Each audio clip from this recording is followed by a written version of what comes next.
সন্তানকে যদি দেখতে পায়, সন্তান মা বাবাকে, ভাই ভাইকে, ভাই বোনকে, বোন ভাইকে, বন্ধু বন্ধুকে, স্বামী স্ত্রীকে, স্ত্রী স্বামীকে দেখলেই ইয়াফিরু পালাবে, ভাগবে। বাবার পিছনে দৌড়াইবা, বাবার নাগাল পাইবা না, নাগাল যদি পাইয়াই যাও বলবে আমার কোনো সন্তান নাই, নফসি নফসি। সন্তানের পিছনে দৌড়াইবা, নাগাল পাইবা না, ওরে আমার ভাই। মায়ের কাছে যাইবা, উন্নয় বিনয় করে বলবা, ও মা, দুনিয়ায় আমি না খাইলে তুমি খাও নাই, মাগো শীতের রাতে প্রসাব পায়খানা করে বিছানা নষ্ট করে দিলাম, ও মা আমার চিৎকারে ভাইয়ের ঘুম ভাঙছে, বোনের ঘুম ভাঙছে, তারা বিরক্ত, দাদা দাদি নানা নানিও বিরক্ত, এমনকি আমার বাবাও বিরক্ত হয়ে গেছে। ও মা, তুমি বিরক্ত হও নাই, বরং আমার ভিজা জায়গায় শীতের মধ্যে শুয়া তোমার বুকে আমাকে শুকনায় ঘুম পড়াইছো। মাগো, আমি অসুস্থ হয়ে গেলে সারা রাত ঘুমাও নাই, আমার সেবা করতে করতে রাত্রটা নির্ঘুম কাটায় দিছো। ও মা, মাদ্রাসায় চলে গেলে তুমি বাড়িতে ঘুমাইতা না, তাহাজ্জুদ নামাজ পড়ে আমার জন্য দোয়া করতা। ও মা, আমি তোমার সেই সন্তান, আমার একটা ন্যাক দরকার, একটা ন্যাকের অভাবে আমি জাহান্নামে যাইতেছি। এত আবেগ দিয়া এতক্ষণ লেকচার দেওয়ার পর মা একটা জবাব দিবেন, আমি তোকে চিনি না। মাকে বুঝাবার জন্য, পরিচয় দেওয়ার জন্য, চেনাবার জন্য সন্তান এবার পরিচয় দেবে, মাগো কেন চেনো না বলো, আমার বাবার নাম আব্দুর রহমান, আব্দুর রহিম, আব্দুল্লাহ।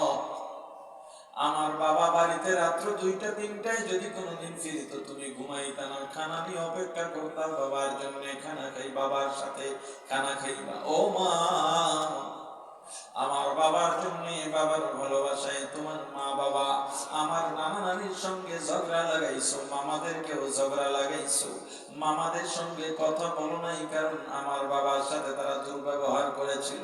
আমার এমন বাবা, যেই বাবার জন্য তুমি মরতেও রাজি ছিলা। ও মা, আমি ওই বাবার সন্তান। বা জবাব দিয়া বলবে, কিসের বাবা, কিসের সন্তান, আমার স্বামীও নাই, সন্তানও নাই, এমনকি আমার বিয়াই হয় না। তাহলে কার জন্য আমরা পাগল হইলাম? এই দুনিয়ার খাবার দুনিয়ায় পড়ে থাকবে, দুনিয়ায় সম্পদ তো কাজেই লাগে না, কিয়ামতের ময়দানেও কাজে লাগবে না। নবী পয়গম্বর ইব্রাহিম, এই দুনিয়ার মধ্যে আমার রাসূলের পর সবচেয়ে ত্যাগী একটা পরিবার হলো পয়গম্বর ইব্রাহিমের ত্যাগী পরিবার। এমন ত্যাগ, এমন কুরবানি এই পৃথিবীর কেউ দেয় নাই। ত্যাগের ক্ষেত্রে এই পরিবার আমাদের জন্য মডেল। ত্যাগ কাকে বলে? প্রাণের ভাই আমার, পয়গম্বর ইব্রাহিম আলাইহিস সালাম 80 থেকে 90 বছর, এর মাঝে বুড়া সন্তান নাই, মানুষ তাকে খোটা দেয়।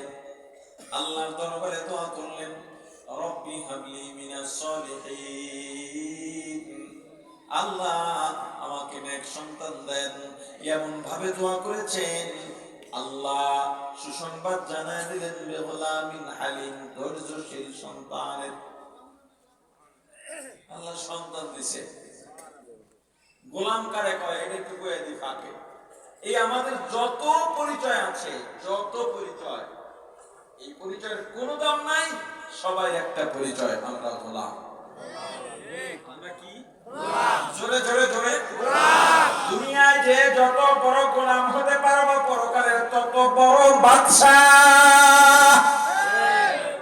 আমরা প্রত্যেক নামাজের মধ্যে বলে, ইজ্জাকা না'বুদ, ওগো আল্লাহ আমরা আপনারই ইবাদত করি, আপনি আমাদের মাবুদ, আমরা আপনার গোলাম।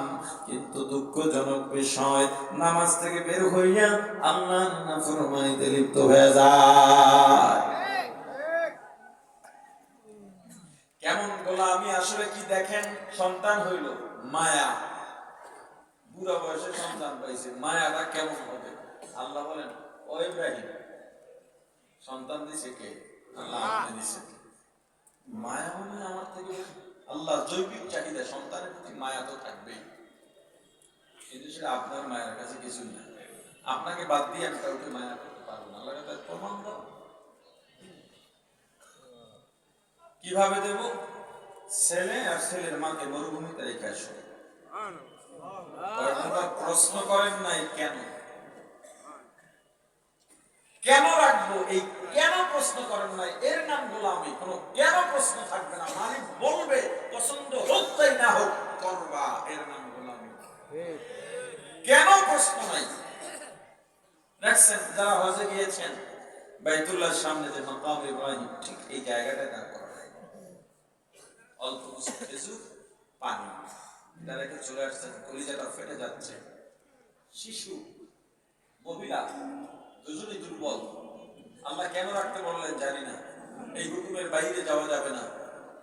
মনে ব্যথা, টান, ভালোবাসা কতদূর গেছে? পিছন থেকে হাজেরা ডাক দিছে, পয়গম্বর কেন রেখে গেলেন? অল্প খেজুর আর পানি, তো শেষ হয়ে যাবে অল্প, কবে আসবেন তাও তো বললেন না। পিছনে ফিরে তাকাবেন। আল্লাহ বলেন, ইব্রাহিম পিছনেও তাকানো যাবে না। পয়গম্বর আর পিছনেও তাকাইলেন না।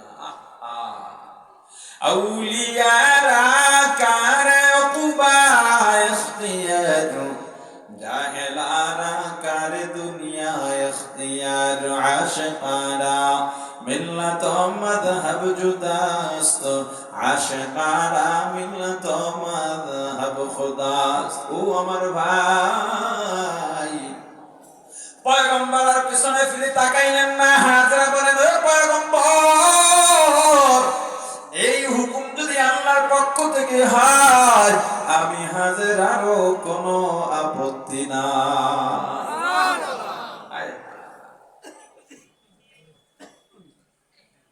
এইভাবে চলে গেল প্রায় 15 থেকে 20 বছর। যদি অনেক আলোচকরা বলেন পয়গম্বর শিশু ইসমাইলকে জন্ম দিতে গেছে, এটা ভুল। ভুল শুধু ভুল না, এটা দুনিয়ার অন্যতম শ্রেষ্ঠ ভুল। এটা ভুল, শিশু না, ইসমাইল বালক হয়ে গেছে। সামনে কথা বুঝবেন। ফালাম্মা বালাগা মাআহু সাইয়া, যখন পয়গম্বর ইসমাইল চলার মতো শক্তি অর্জন করলেন, চেষ্টা করতেছেন, মুফাসসিরিন কেরাম বলেন অর্থাৎ বালেগ হয়ে গেছেন। আল্লাহ এই যে এত বছর গেল, কোনদিন ইব্রাহিম বলে নাই আল্লাহ আমার পোলা কই, আমার বউ কই, এত কি কিছু বলেন। আল্লাহ বলেন, ইব্রাহিম আমার উপর রাগটা গেছে না, পুরো কলবটা শুধু আপনার জন্য। ইসমাইলকে দেখতে মন চায়, শুকনা নদীতে পানি এলো, আল্লাহ আপনি চাইলে আমি কথা দেখো, কিন্তু দেখবা গিয়ে যাও গেল। কি বলছেন? পয়গম্বর বলেন নাই কেন? এত বছর পর আপনি আমার ছেলেকে দেখাইবেন, আমার জব দেবো কেন? এই কেন প্রশ্ন করেন। গিয়া ছেলেকে ডাকলেন, ইসমাইল বাবা শোনো, ইন্নী আরা ফিল মানাম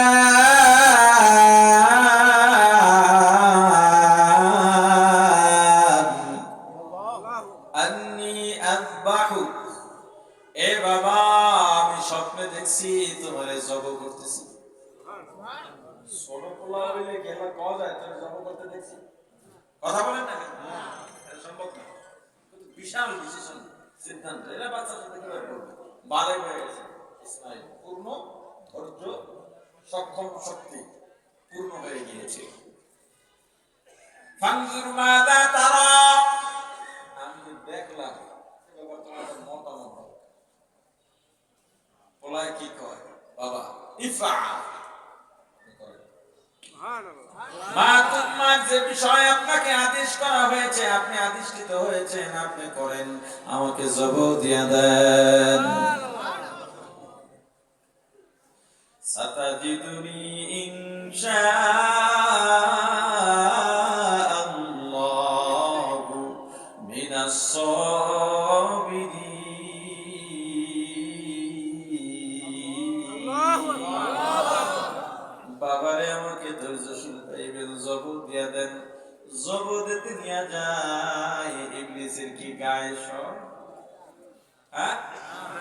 বিচিত্র গায়ে হয়। ইবলিস ইসমাইলকে বলে, ইসমাইল তোর বাপ জগতে নিয়ে যায়। এটা কি কইছে? আপনি বললাম আমার বাপে যাইবে নিয়ে তোর সমস্যা, ইসমাইলের চালানো যাবে না। আর এই ত্যাগের উপরে আল্লাহ কত খুশি। ইসমাইল মারছে পাথর, আল্লাহ হাজির করে বলে দিচ্ছে পাথর মারা লাগবে, জামরা নিলে যাবে না। এই শয়তানের গায়ে পাথর মারে বর্তমান হাজিরা মোটামুটি 200 শয়তান লগে লইয়া আয়।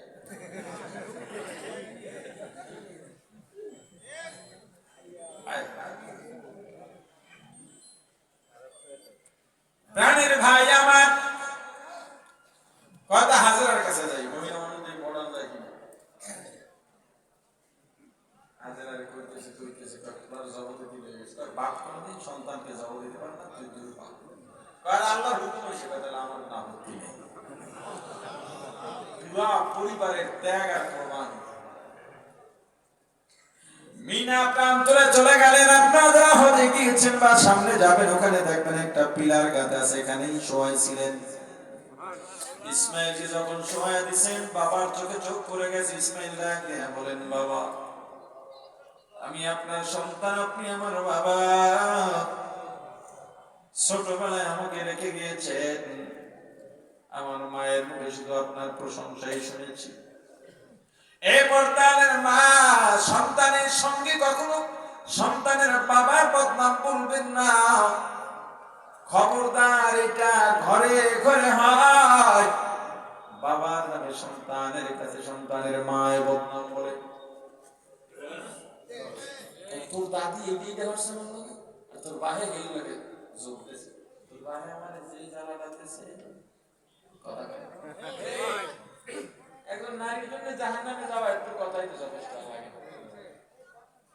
বিশাল বিস্তারিত বলতে পারবো না, এখন যেটা বলতেছি কিন্তু আলোচ্য বিষয়ের বাইরে, শুধু ত্যাগের কথা আসছে বলে সংক্ষেপে সংক্ষেপে বলে দিচ্ছে। বাবার চোখে চোখ পড়ে গেছে। পয়গম্বর ইসমাইল ডাক দিয়ে বলেন, বাবা আমার মায়ের জবানে আপনার প্রশংসা শুনতে শুনতে আপনাকে না দেখি দেখার একটা বাসনা ভেবেছিলাম, কিয়ামতের ময়দানে দেখা হবে। ও বাবা দুইটা পরামর্শ। এক নাম্বার, আমার মাকে দিয়ে বলবে মায়ের থেকে বিদায় আনতে পারি নাই, আমি আল্লাহর হুকুমে জবর হয়ে গেছি। আমি যতটুকখানি আমার মায়ের ইমান, মা আপনার উপরে রাগ করবেন না। ও মা, তবে আমি না থাকলে মা কষ্ট পেতে পারেন, কারণ আমার মা আমার জন্য এত কষ্ট করছে। আমার খাবার শেষ, মায়ের খাবার শেষ। দুইটা মানুষ, আমি শিশু মায়ের কাছে গল্প শুনেছি, ওই যে সাফা মারওয়া। ও বাবা, বালু প্রবণ এলাকা, মরুভূমি এলাকায় বালুগুলো পানির মতো দেখা যায়, বড় মারাত্মক ব্যাপার। আমি ওমানের সফরে এটা দেখতে চাইছিলাম। আমাকে নিয়ে গেল মাস্কাট থেকে সানালা, 1200 কিলো দূরে। বিমানে না গিয়ে শুধু বালুর নদী দেখতে গেছি, গাড়িতে যাই। আমি নিজে দেখতে গেছি, কিন্তু নিজেই ধোঁকা খেয়ে গেলাম নিজের কাছে। রাস্তার সামনে দেখি নদী, পানি থই থই করে, মনে হয় ঢেউ হচ্ছে। বললাম গাড়ি কইটা না, ওদিকে তো পানি দেখা যায়। সবাই হেসে দিল। গাড়ি থেকে নেমে দেখলাম সব বালু, পানি নয়। হাজরা আলাইহিস সালাম সন্তানের পানির পিপাসা, সন্তান ইসমাইল ছটফট করতেছেন। কেউ কেউ বলেছেন হাজরা আলাইহিস সালাম নিজের জিহ্বা যে পানি ছিল সেটাও সন্তানকে দিয়ে শুকাইছেন। এখন আর জিহ্বাও শুকায় গেছে, ঠোঁট শুকায় গেছে, এমনকি জবানে থুতু পর্যন্ত আসে না, স্তনে দুধ নাই, ঘামও শুকায় গেছে, শরীরে পানি বলতে কিছু নাই। মা সন্তান পানি শূন্যতায় ভুগতেছে। হাজরা মহিলা মানুষ, একদিকে দুর্বল আবার অসুস্থ, খাবার নাই, দৌড়াইতেছেন। দেখেন ওই যে পানি দেখা যায়, কাছে গিয়ে দেখে বালু চিপচিপ করে, আবার দৌড়ে ইসমাইলের কাছে আসে। ইসমাইলের কি অবস্থা, দুই চোখ দিয়ে গড় গড় করে পানি পড়ে। সাফা মারওয়া, এখন তো পাহাড় দেখা যায় না। এই পাহাড় দুইটা অনেক বড় ছিল, ওই পাহাড়ের উপরে উঠে দেখেন ওদিকে পানি দেখা যায়, দৌড়ে যান, গিয়ে দেখেন বালু, আবার ওঠেন, আবার দেখেন পানি দেখা যায়, দৌড় দেন, আবার দেখেন বালু। এই সাফা মারওয়া দুই পাহাড়ে 7 বার চক্কর দিলেন। দুই পাহাড়ের মাঝখানে একটু ভালো জায়গা আছে, ওই নিচে নামলে ইসমাইলকে দেখা যায় না। কলিজার টুকরা সন্তানকে দেখার জন্যই মা ওই জায়গা থেকে একটু জোরে হেঁটে গিয়েছেন, দৌড়ের মতো দিয়ে উঠেছেন যাতে ওকে দেখা যায়। আল্লাহর কাছে এই দৌড় এত পছন্দ। আল্লাহ দুনিয়ার হাজিদেরকে বলে দিলেন, ও হাজিরা, আবার হাজিরা যেখানে দৌড় দিছে, তোমরা যদি দৌড় না দাও, আমি আল্লাহ তোমাদের হজ সম্পূর্ণ করব না। ও বাবা, আমার মা এত কষ্ট করছেন, আমার নিজে দেখা কিন্তু কখনো অধৈর্য হন নাই। শুধু আমার সালাম আমার মায়ের কাছে পৌঁছে। ও বাবা, দ্বিতীয় একটা কথা, আমি আপনার সন্তান, আপনি আমার বাবা। ভালোবাসা, পৃথিবীর শ্রেষ্ঠ ভালোবাসা সন্তান আর বাবার ভেতরে একই রক্ত। রক্তের সবচেয়ে কাছের আত্মীয় হলো বাবা আর সন্তান, এরপরে ভাই বোন, এরপরে মা তো অনেক দূরে। ওরে আমার ভাই, কিন্তু আল্লাহ এটা আবার ভুল বুঝছেন না। মায়ের ভিতরে আল্লাহ মায়া দিচ্ছেন রক্তের আত্মীয়র দিক থেকে, কারণ বাবা মারা গেলে মা কিন্তু সন্তানের অভিভাবক না। বাবার বংশ শেষ হওয়ার পরে মায়ের বংশ কেবল শুরু হয়। প্রাণের ভাই আমার সন্তান ইসমাইল ডাক দিয়ে বলে, বাবা, চার চোখ যদি এক হয়ে যায় আপনি জবাব করতে পারবেন না, মায়া লাগে আমি উঠে দৌড় দিতে পারি, এজন্য আমার চোখ বেঁধে দেন, আপনার চোখও বেঁধে নেন। সন্তানের চোখ বেঁধে দিয়েছেন। পয়গম্বর ইসমাইল পর্যন্ত মনের ভিতরে কি একটা উথাল পাতাল চলতেছে। পয়গম্বর ইব্রাহিম পরামর্শটা মনোভূত হয়, সন্তানের চোখ বেঁধে দিয়ে সহায় দিলেন, নিজের চোখ বেঁধে নিলেন। আসমানের সমস্ত ফেরেশতারা কাঁদতেছে। পৃথিবীতে দুইবার আসমানের সমস্ত ফেরেশতারা কেঁদেছিল, পশু পাখি কেঁদেছিল। একবার কেঁদেছে আমার রাসূল মুহাম্মদুর রাসূলুল্লাহ সাল্লাল্লাহু আলাইহি ওয়াসাল্লাম। তায়েফের ময়দানে যখন দ্বীনের দাওয়াত দিতে যায়, এই যে যারা হজে যায়, উমরায় যায়, মক্কা থেকে মদিনায় যায়, এত সময় লাগে। প্রাইভেট কারে গেলেই তো এত সুন্দর গাড়ি, নিজস্ব পার্সোনাল গাড়িতে গেলেও 4.5 থেকে 5 ঘন্টা সময় লাগে। বাসে গেলে তো আরো বেশি। আপনি যাওয়ার সময় কি তালাশ করেন? উটের পাল কই, দুম্বার পাল কই, খাজুরের বাগান কই, বিল্ডিং গুলা কেমন। কিন্তু একটা বার যদি চিন্তা করতেন, বাসে গেলে 6-7-8 ঘন্টা সময় লাগে। আমার রাসূল যখন হিজরত করেছেন, ওরে আমার ভাই, শুধু রাসূলের আশিকে দাবি করলে হবে না। আমার রাসূল যখন হিজরত করেছেন, এই পাহাড়গুলো সুন্দর রাস্তা ছিল না। এই পাহাড়ের মধ্যে পাথর চারিদিক থেকে বেলেটের মতো ধার, সব পাথরের পাহাড়। আমার রাসূল এত কষ্ট করে এখান থেকে মদিনায় কেমনে হিজরত করলেন, এই চিন্তা একবারও করেন না। মক্কা থেকে তায়েফে যান, সেখানে গিয়ে ছবি তুলেন। মক্কায় যান, ভেটকায় ভেটকায় ছবি তুলেন। আপনি কি হজ করতে গেছেন নাকি তামসা করতে গেছেন? মক্কা থেকে তায়েফ 80 কিলো, পুরাটাই উঁচা। আমার রাসূল সেখানে কেন গেলেন, কি দরকার? তায়েফের ময়দানে গেছেন দ্বীনের দাওয়াত দিয়া, উম্মতের মায়া তো আছেই।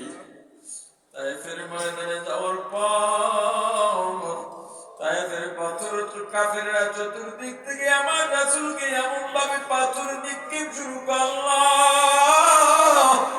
হযরত যায়েদ রাদিয়াল্লাহু তাআলা সাথে ছিলেন।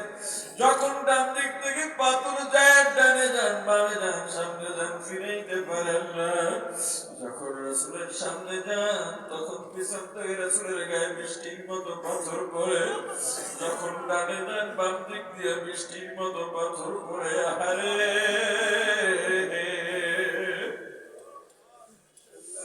ওই রাসূলের সুন্নতের সঙ্গে কেমনে গাদ্দারি করব আমার ভাই? সব নবীরা ইন্তেকালের পর আসমানে গিয়েছে, আমার রাসূল উম্মতের ভাই আসমানে যান নাই, এখন রওজায় শুয়ে শুয়ে আমার রাসূল উম্মতি উম্মতি বলে কাঁদে। ওই রাসূলের কলিজায় আঘাত দিও না রে আমার ভাই। রাসূলের কলিজায় আঘাত দিয়া রাসূলের সুপারিশ পাইবা না।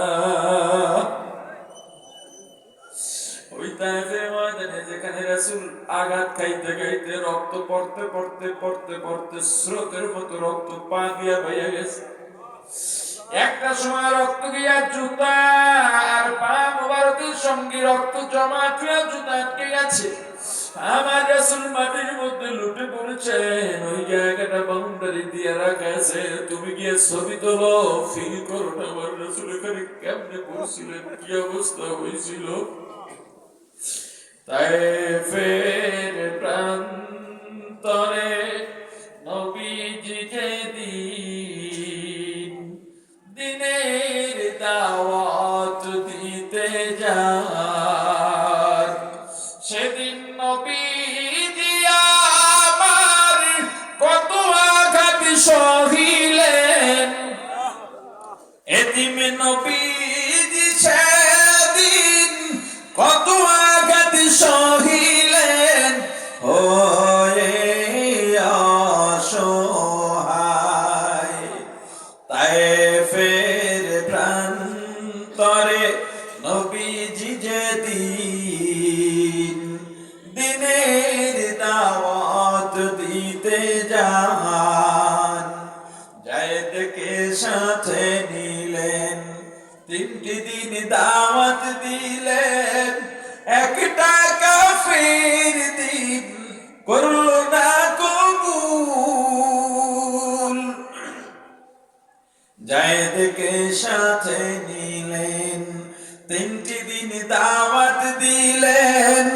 একটা কাফির দিন করল না কবুল, বরং পাগল বলিয়া দিল তাড়াইয়া।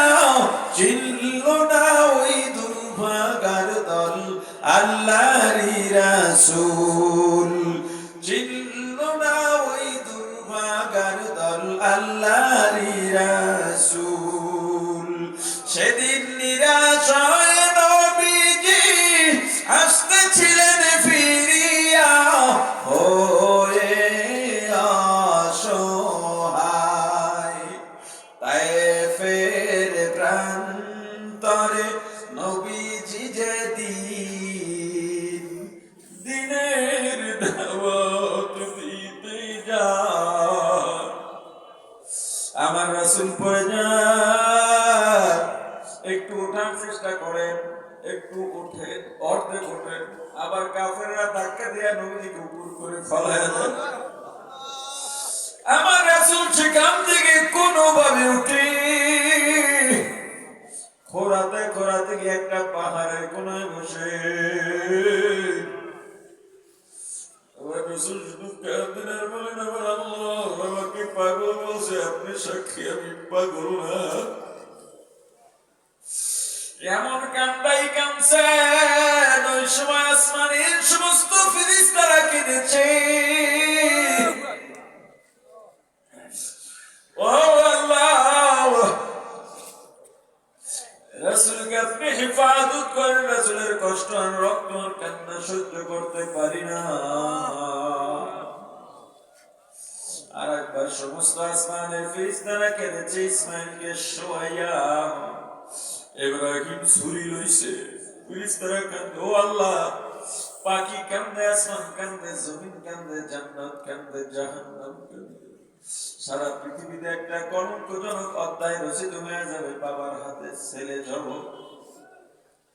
আল্লাহ কিচ্ছু বলেন না। আল্লাহ মুস্কি মুস্কি কুদরত দিয়ে হাসতেছেন, কারণ আল্লাহ সূরাকে বলে দিয়েছেন, হে সূরা, দুনিয়া ভাগ করে ফেলবি, পাহাড় ভাগ করে ফেলবি, আবার ইসমাঈলের গলা একটা পশম না কাটে। ওই আমার ভাই,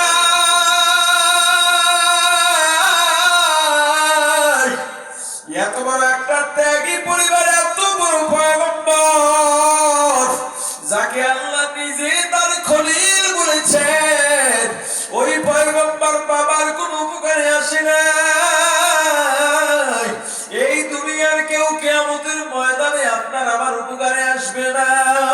ইল্লা মান আতাল্লাহ বিকলবিন সালিম। শুধুমাত্র কলবটা কাজে আসবে, শুধুমাত্র শুদ্ধ কলব। এই যে মাহফিলে যাই, পীরের কাছে যাই কলবটা শুদ্ধ করার জন্য, কারণ কলবটা গুনাহ দিয়া কইরা ফেলাইছে। গুনাহ নিয়ে যদি কবরে যাই নাজাত পাওয়া যাবে না। ওই কবর বড় ভয়ঙ্কর জায়গা। একবার মাথার সঙ্গে বালিশের সঙ্গে মাথাটা লাগাইয়া চিন্তা করবেন, দরকার হলে আজকে চিন্তা করবেন, বাড়ি গিয়া চিন্তা করবেন। অন্ধকার রাত, সব ঘুমায় গেছে, আমার বিবিও ঘুমায়, সন্তানরাও ঘুমায়, পাশের ঘরে মা বাবা ঘুমায়, ভাই বোন পাশের রুমগুলোতে ঘুমাইতেছে। এখন যদি আজরাইল আইসা যায়, ওই আজরাইলের চেহারাদারি কেমন জানি না, মরা তো লাগবেই, মরা তো লাগবেই, মরা তো লাগবেই। আমার আশপাশে কত মানুষ মারা যায়। এই রাতে একসঙ্গে বসে দোকানে চা খাইলাম, গল্প করলাম, সকালবেলা শুনি সুখ সংবাদ, আমার ভাই আর দুনিয়ায় নাই। আমার কাছে আজরাইল আসবে, মরণটা কেমন জানি না। একটু মনটা লাগাই এই মোরাকাবা করবেন, এই চিন্তাটা করবেন। আরে আমার ওই কবর তো যাওয়া লাগবে, ওখানে তো একা থাকা লাগবে, এটাই বাস্তবতা। ওই কবরে কেমনে থাকবা,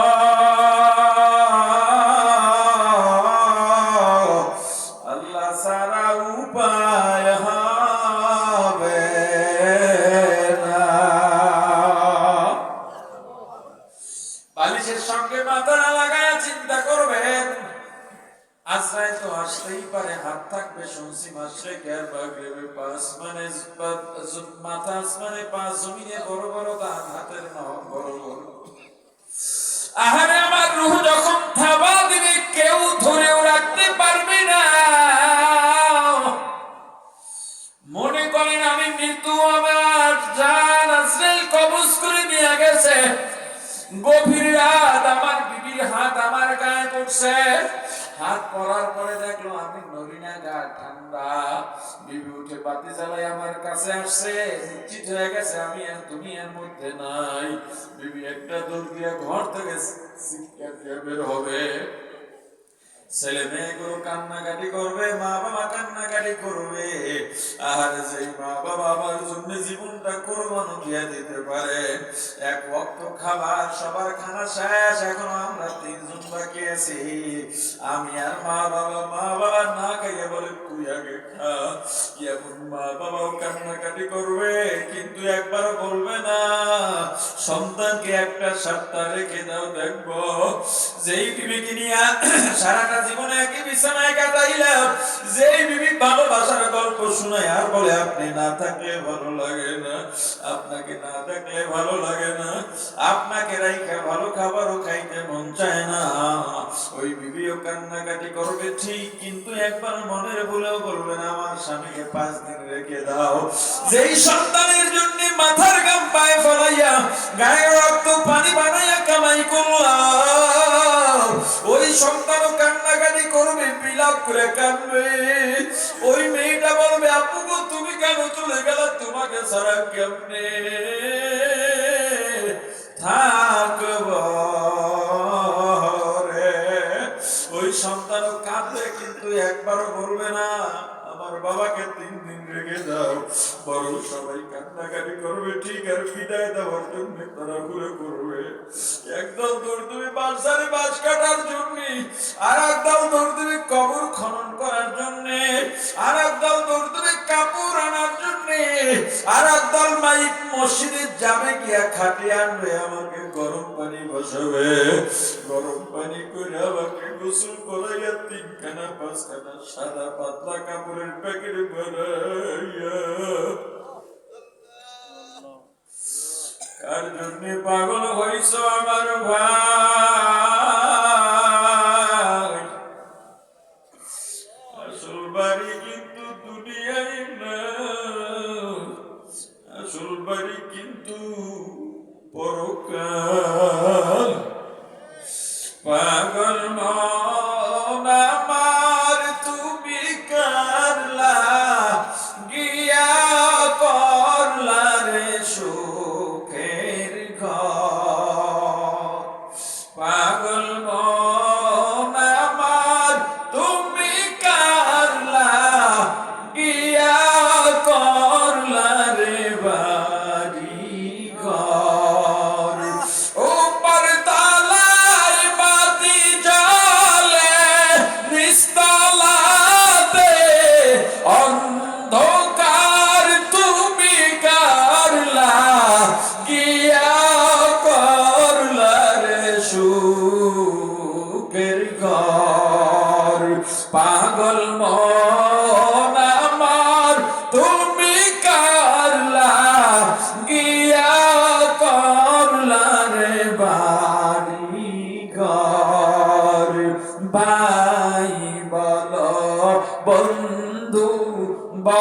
বলো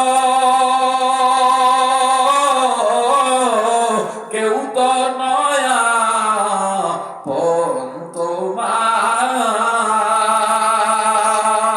দু চারটা দিনকে দেখে রাখবি না যে খোঁজ খবর তুমি করলা গিয়া করলা রে বাড়ি ঘর পাগল মন আমার তুমি করলা গিয়া করলা রে সুখের ঘর দুদিনের এই রমতা মাসা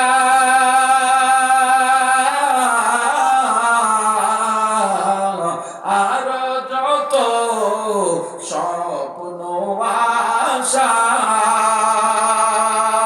সবাই বৃথা যাবে সবাই বৃথা যাবে আজরাইলে থাকার পর তুমি করলা গিয়া করলা রে সুখের ঘর পাগল মন আমার তুমি করলা গিয়া করলা রে বাড়ি ঘর তিনখানা সাদা কাপড়ের প্যাকেট বানাইয়া জানাজা পড়াইয়া খাটে উঠাইয়া চারজনে কাঁধে নিয়ে রওনা দেবে ছোট ছোট ছেলে মেয়েগুলো পিছনে পিছনে দৌড়াবে আর আপু আপু বলে ডাকবি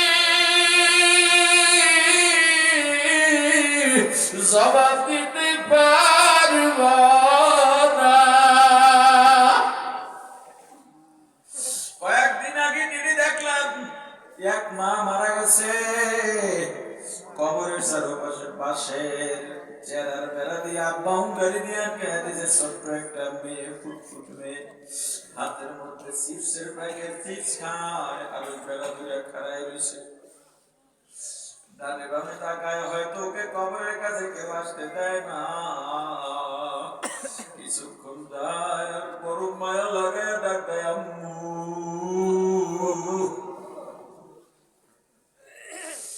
আবার কিছুক্ষণ পর ডাক দেয় আম্মু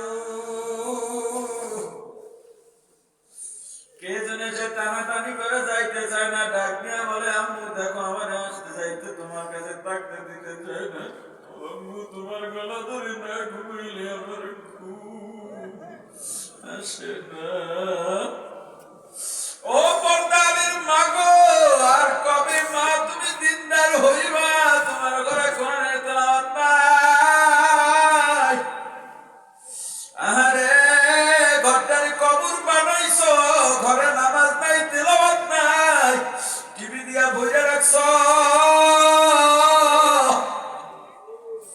ও মা একবার কি চিন্তা করছো যখন 16-17-18 বছরের যুবতী হয়ে গেছে তোমার বড় ভাই তোমার বাবা তোমার চাচা তোমার অভিভাবক বৃন্দ বিবাহ বন্ধনে আবদ্ধ করাইয়া নদীর ছেড়ে পড়াইয়া তোমার স্বামীর বাড়ি পাঠাইয়া দিছে কত আনন্দ কিন্তু একবারও চিন্তা করো নাই চিন্তা করছো ওটাই বুঝি তোমার আসল ঠিকানা স্বামীর বাড়ি গিয়া কত খাট পালং জোগাইলা কত সিরামিক জোগাইলা সুখে জোগাইলা পুরা সবিজ দিয়া ঘরটারে বইরা ফেললা কিন্তু তোমার খবর নাই এই সব আয়োজন ফালাইয়া সাদা পাতলা পাঁচখানা কাপড়ের প্যাকেট বন্দি হইয়া যেই দরজা দিয়া তুমি নতুন বধূ হইয়া রঙিন শাড়ি পরে ঢুকছো ওই দরজা দিয়া লাশ হইয়া বের হইবা ওরে আমার ভাই চিন্তা করো মনে মনে চিন্তা করো আমি তো মরেই গেলাম আমাকে নিয়ে যায় আমার ছেলে মেয়েগুলো আমাকে বাবা বাবা বলে ডাকে মা মা বলে ডাকে আমি জবাব দিতে পারি না আমাকে কবরের মধ্যে রাখছে মাথার মুষ্টি খুইলা পায়ের বন্ধন খুইলা ওই বাঁশের চারি বিছাইয়া কলা পাতা দিয়া সবাই মুখের মধ্যে মাটি নিয়ে নিছে মিনহা খালাকনাকুম ওয়া ফিহা নুঈদুকুম ওয়া মিনহা নুখরিজুকুম